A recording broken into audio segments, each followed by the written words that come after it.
পৃথিবীটা রান্নার রেসিপি হাজার হাজার থাকতে পারে, কিন্তু মধ্যবিত্ত আর ব্যাচেলারদের কাছে ডিমবাজির চেয়ে বড় কোনো ইমোশনাল নেই।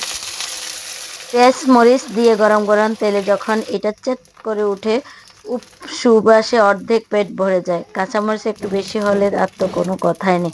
আমি এখানে কাঁচামরিচ দিনে মাত্র শুধু পোজ করে নিয়েছি। রান্না করতে না জানলে কি হবে, ডিম ভাজি দিয়ে পুরো এক প্লেট গরম গরম ভাত নিমিশে শেষ করে দেওয়া যায়। কারণ আমার মতো ডিম ভাজি জাতীয় খাবার হাত তুলো দেখি।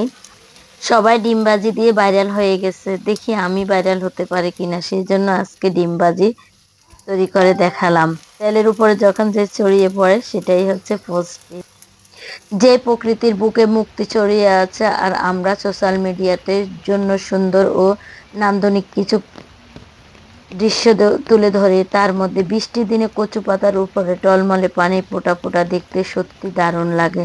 তার মধ্যে কচু পাতার পানিগুলি যখন একটু হাত দিয়ে নেড়ে ছেড়ে ফেলে দেওয়া হয়, সেটা দেখতে আরো বেশি সুন্দর লাগে। যারা কখনো কচু পাতার উপরে হাত দিয়ে এভাবে বৃষ্টির দিনে ভিজে পানি ফেলেন নাই, তারা অবশ্যই আমার এই ভিডিওটা দেখে তারপর ভালো লাগবে। আপনাদের অনুভূতিটা কেমন তা আমার কমেন্ট বক্সে এসে জানিয়ে যাবেন।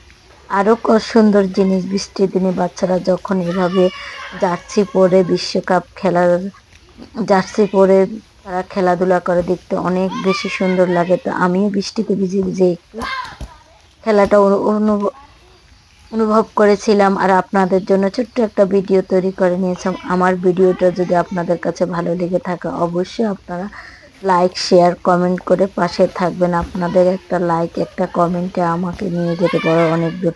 ভিডিওগুলি তৈরি করতে আমাদের অনেক কষ্ট হয়, কিন্তু যারা দেখেন তারা ভাবেন অল্পতে আমরা সব কিছু করে ফেলি। না, আমাদের অনেক কষ্ট হয় এই ভিডিওগুলি বানাতে। আপনারা লাইক শেয়ার কমেন্টের মাধ্যমে পাশে থাকবেন, আমাদেরকে আরও নতুন নতুন ভিডিও যেন তৈরি করতে পারে সে উৎসাহিত করবেন। যেমন এসব বাচ্চারা যেরকম খেলাধুলা করে উৎসাহিত পায়, আপনাদের কমেন্ট পেয়ে আমরা এরকম উৎসাহিত হবে। সবাই ভালো থাকবেন, সুস্থ থাকবেন। আল্লাহ হাফেজ। দেখা হবে নতুন কোনো ভিডিওতে।